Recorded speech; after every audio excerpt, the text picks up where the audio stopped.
Hey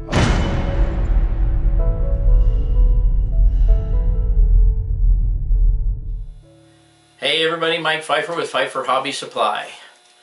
You know that phrase well. Well, today I have some extremely big news about the ACT. Some of you, I know I'm going to be blasted. I know I'm going to be, a lot of people are going to say a lot of stuff. But I'm going to take you around and show you what's going to happen. Okay, as you guys know, this is half of my garage. I have been trying, thinking, contemplating, we have, both of us, on how we could create a way to get Lisa in the garage. And I'm going to take you outside, all the way outside, and I'm going to explain to you our first idea. Okay, the first idea involved putting a second story on the house over the entire garage and the laundry room, which is behind the garage. That seemed like a good idea, except for the fact that we're not getting any younger and I already have trouble with my knees, and going up and down the stairs is just not a viable option for us. We could do it, it's not a problem.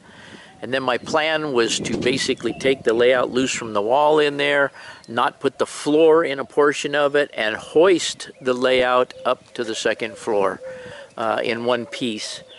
I think I could have accomplished that, but anyway, that plan's out the door. We're not going with that plan. So let me take you and show you what we are going to go with.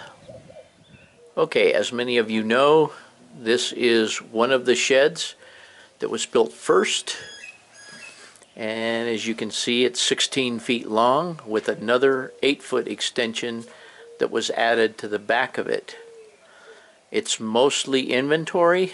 The back section back there is mostly personal things, camping stuff, and Christmas decorations. So here is the plan that Robin came up with in her head, and we worked it out to where we think it's going to work well. Okay, so this shed, this little part of the shed is 8 by 8, and it's only 7 foot high. What we're going to do is we're going to go from this point back 20 feet and go 12 feet wide, which will take us out here another 4 feet. And we will go back, and it will end right about where her garden edging starts, and then it will go over to that wall, towards the wall, and then there's about a foot between the wall and the back of this shed that you're looking at. We are going to put that one on a slab. We have to do some moving of a couple of sprinkler heads, capping one and moving one. She's going to cut about 4 feet out of the end of this garden here. So the shed will come about 2 or 3 feet out from the telephone pole. Come over and make a corner there and come up here where my finger is and back over to the shed. Okay? Not a whole lot of work to do there to get them to put a slab in there. Then this shed will be demolished. And since it was an add-on, all there is a doorway between the two. It's 2 individual sheds with a doorway. I'm going to cap the doorway. And then the new shed will go right up against the existing shed, just like this shed is. And that shed will wind up, like I said, being 12 by 20. Did I say 14? No, I said 12, I believe. 12 by 20. 12 by 20. So it'll be 20 foot long, 12 feet wide. It'll have a door either on this face of the part that comes out or this face that comes out. Now, I'll explain to you in a little bit. Well, I'm going to go explain to you some of the things we're going to do in the garage with that space, and then I will explain to you what I have in mind for the layout itself. And by the way, all the garden stuff that's down there and around that corner is all going to be removed, And that stuff is going to be replanted way down there by where that railroad crossing sign is. There's a tub down there. We're going to put a long, about an 8-inch high raised bed over there, and she's going to plant all that stuff in that bed over there. So it will just be moved from this end of the yard down here to that end over there. And you can see that me putting a 20-foot long shed there and 8 feet high is not going to do anything but just keep me from seeing their shed behind us and the shed that's completely falling apart on the next door neighbor's yard. So, and it'll be about a foot out from the wall. It'll be about 3 foot out from the back wall. So they'll still be able to get a ladder in there and get to that pole. I don't want to obstruct that. Anyway, let's go in the garage, take a look at the garage. Okay, before I go there, that 8x8 that sticks out off of that shed over there, what we have in there is a bunch of cardboard boxes, some camping gear, and a lot of my model stuff and some Mustang parts. Those parts will eventually migrate to underneath the layout area in the new shed. And all of the shipping boxes that are also in there that we get from the post office will go out into the garage, and I will explain that if I ever get out there. Okay, obviously all this stuff here, all the models and stuff can come out of here easily.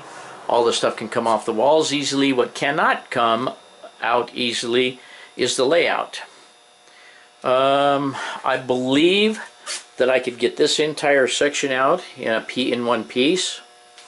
I believe that I would have to cut some track or do some creative track removal right across this area, and I believe that I could cut that off. It's in 2 pieces here anyway, and I believe I could take this corner off as one piece. I could take this whole length from here down to that wall off as one piece, and I could take that end piece off in one piece and this loop off in one piece. And my idea or my thinking right now is I don't think I will be able to accomplish getting it torn apart and getting it back together in the space out there. And I really don't know if I want to, and I'll tell you why when I get to explaining what I'm going to do out there. But I'm going to take everything, every detail part on here, light, everything is coming off. Every building and everything's coming off, going to be boxed, and then all I'll have to deal with is just the terrain and the track. And what I would like to do is at least save this long portion here to go against the wall in the other room. But we will see. We will see if that works. I don't know. And that would probably entail cutting this yard off the front. I don't know if that will happen. I'm just not sure where it's going to go once I get this thing to a point where I can start taking it apart. I don't know what kind of damage is going to occur to it when I take it apart, but we shall see.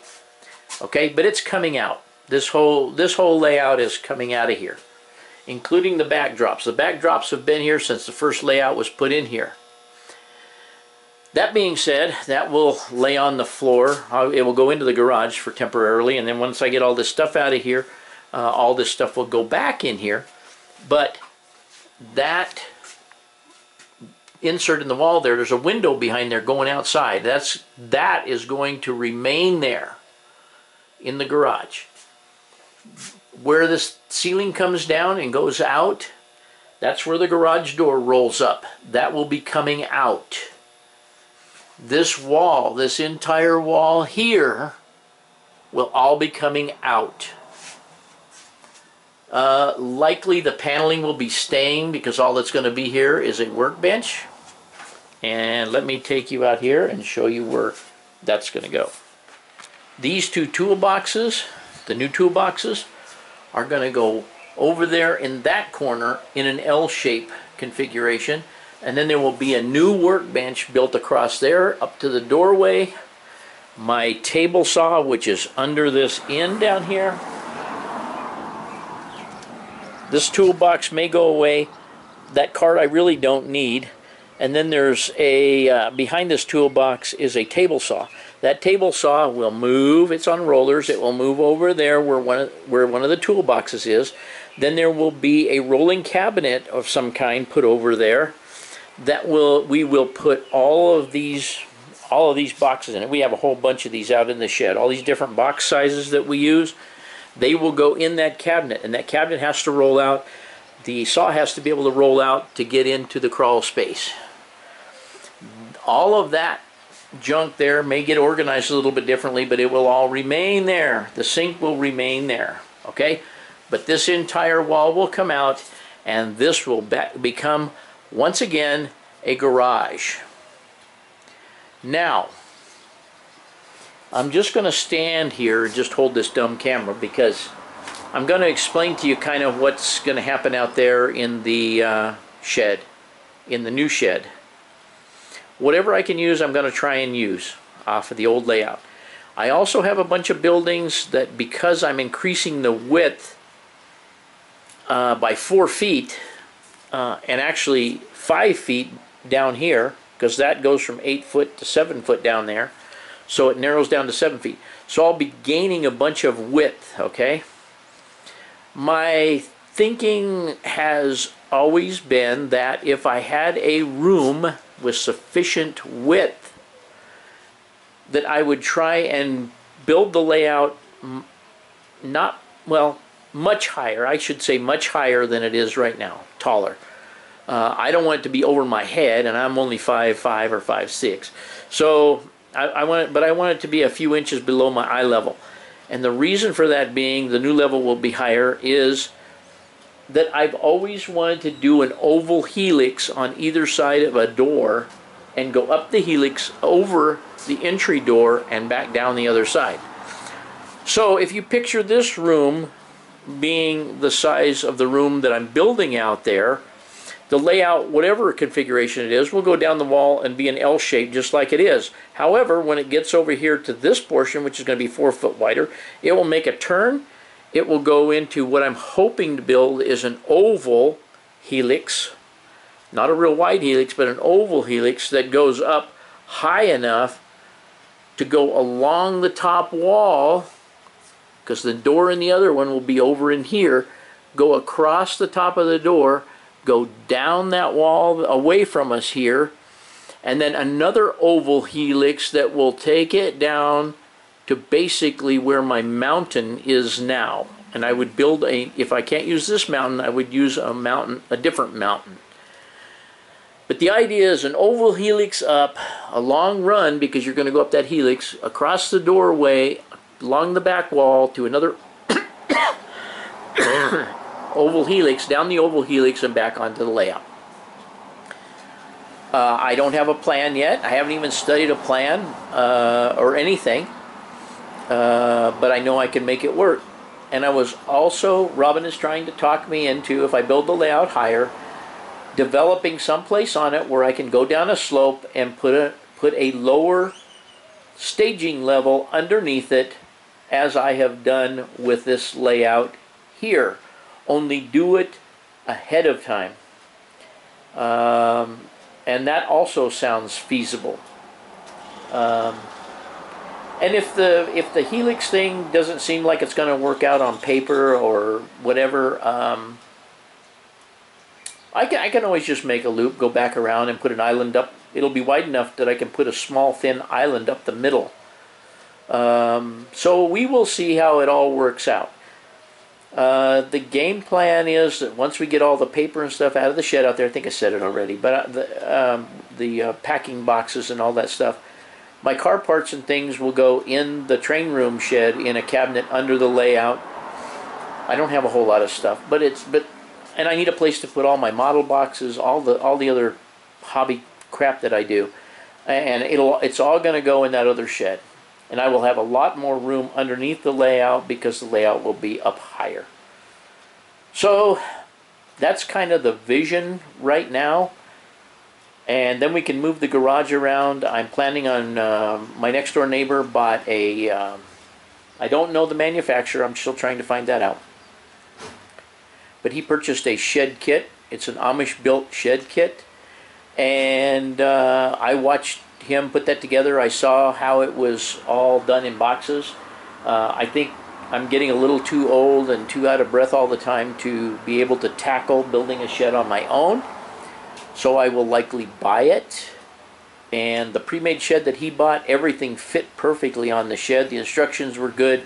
When it comes stacked, and it comes with the lumber that you need first on the top and the rest of it on the bottom. And I'm going to put you on hold here because I have a FedEx guy that's just going to drive me crazy right here. Also, a lot of these garage signs will stay in the garage. A lot of the, some of the other signs, the porcelain sign, especially the painted sign down there, the men working bell system sign, and anything else that'll be weatherproof is going outside. My US West sign, I may even put my phone sign there on the outside of the shed. Not sure, but a lot of stuff's going outside. Some of it can go on the inside. I'll have a lot of wall space.